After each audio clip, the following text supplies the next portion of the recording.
Okay, let's see this question. We want to evaluate this limit. So this belongs to calculus material.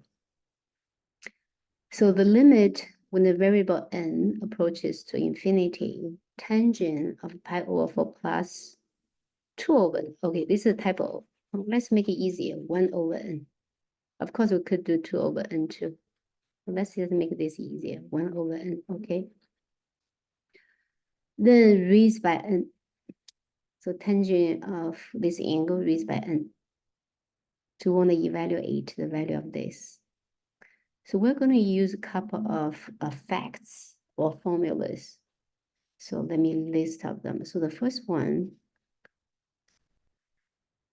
would be if we take a limit when, let's say, something variable goes to infinity, and the denominator is a function, and then not the denominator, what am I talking about? The base. So we have a base raised by an exponent, just like this, right? Tangent, we have base is a tangent, then tangent raised by n. So in our case, f of x is tangent of this, and g of x is n. So if we have this, and in this situation, the limit of f when limit f, let me just read everything, equals to 1, and limit of g, the function g, equals to infinity. So in this case, what we have this like 1 raised by infinity, right? If that's the case, so it can be proved we can use e raised by Euler number, e raised by limit. So that equals to, that means this limit, we're going to make this limit equals to e raised by the limit. Now, the exponent of g becomes in the base. So g of x, then multiply by the function in the base, which is f of x minus 1. All right, so we're going to use this fact for, so in our case, we can rewrite this one as e raised by limit of n approaches infinity. So g of x in our case is n multiplied by tangent, the angle is pi over 4 plus 1 over n. Then this one, so this is our f function minus 1 in our case. So then we need to expand tangent of pi over 4 plus 1 over n. So we need to use another formula or fact. So tangent of alpha plus beta equals to tangent alpha plus tangent beta divided by 1 minus tangent alpha multiplied by tangent beta. Right. So in our case, let's calculate our case. Our case, our alpha is pi over 4,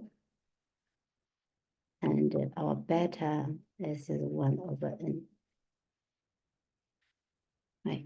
So I have tangent pi over 4, which is 1, plus tangent beta is 1 over n in our case. The denominator will have 1 minus tangent pi over 4 is 1 again. 1 times tangent beta is 1 over n. So 1 times tangent 1 over n. So we have 1 plus tangent 1 over n divided by 1 minus tangent 1 over n. Now, let's put it into this expression. So we have e raised by limit n approaches infinity of n multiplied by 1 plus tangent 1 over n divided by 1 minus tangent 1 over n. But remember, we have minus 1 here, right? So that's minus 1.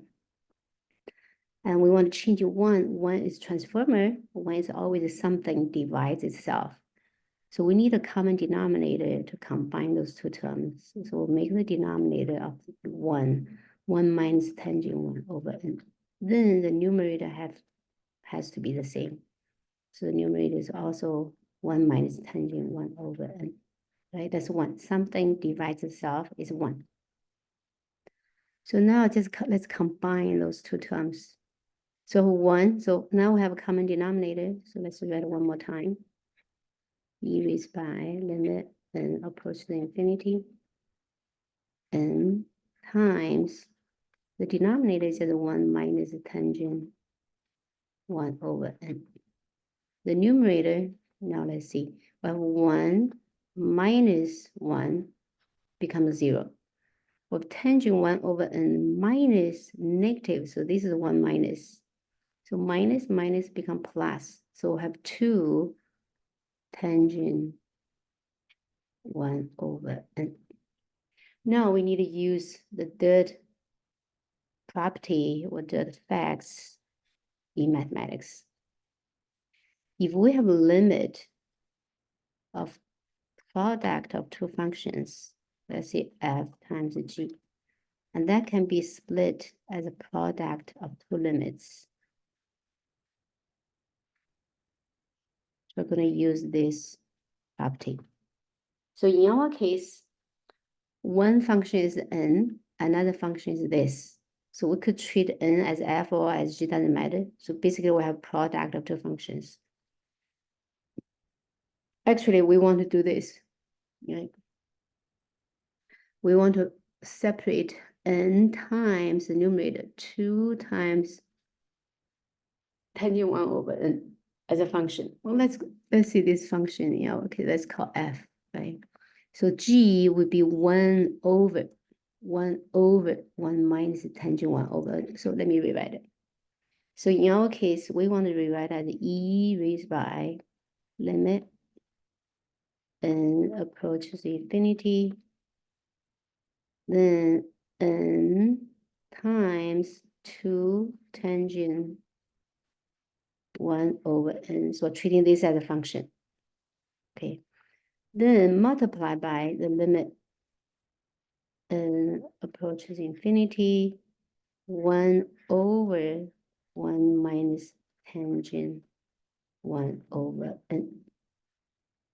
So split like this. All right. Now let's consider tangent 1 over n when n approaches infinity. When n approaches infinity, 1 over n approaches to 0, right? Think about one apple shared by millions of people. How many apples each person can get? 0, right? Nothing. So that means, so tangent 0 also, remember tangent 0 degree was really equals to 0. So this expression now becomes 1 over 1 minus 0, which is just 1 over 1, which is just 1. And then 1 times anything, so 1 times anything will be, so this whole expression becomes 1. So we're left with this term. So we have e raised by a limit and approach to infinity. Now we want to rewrite this expression as 2 times tangent 1 over n divided by multiplied by n is the same as divided by 1 over n, right? Think about it, you have a number, let's call a. If you multiply by 2, it's the same as a divided by half, right? A multiplied by 2 is the same as a divided by half. So we're doing this. So why we want to do this? So now we're using the fourth facts. Fourth facts saying limit when n approaches infinity, tangent 1 over n over 1 over n is 1. Or sometimes maybe you see it written as this, as a limit, or maybe x approaches 0, tangent x over x equals to 1, right? But anyway, so we want to use this fact. So this fact, by this fact, we see limit of this. So these two scalar, we can always pull up front, right? So tangent 1 over n divided by 1 over n. When n approaches infinity, we use this fact that equals to 1. So we get an e raised by 2 times 1, which is just 2. So the expression in the end is where we use the 4 facts or 4 properties from mathematics. So in the end, this just equals to e squared. Okay, so I'm going to leave. So you may try this is 2 over n, okay, to see what comes out.